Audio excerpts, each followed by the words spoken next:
সকলো আধৰুৱা কৰি নতুন ৰূপে ৰূপ লৈ নতুন নাম দি আহিছে আকৌ এটি বছৰ। কেনেবাকে আঘাত কৰি গ'লগেনো এই বছৰটো।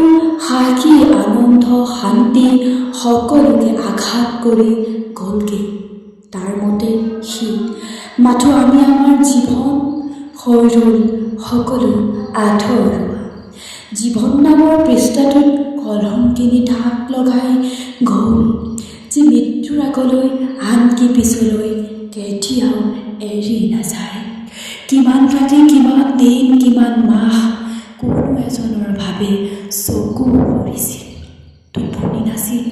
কিমান চকুৰ বিষাদ, কিমান বুকুৰ বিষাদ, কিমান আধৰুৱা প্ৰেমৰ মগ্ন হোৱা প্ৰেমিকা হিচাপে পাৰ কৰা সময়।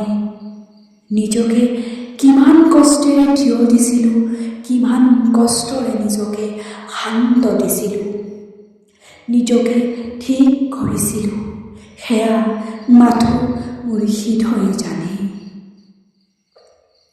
সকলো আঘাত কৰি গ'লগে আৰু এটি বছৰ। নতুন নামে ৰূপ লৈ আহিছে, নতুন নামে চিনাকি হৈ আহিছে আৰু এটি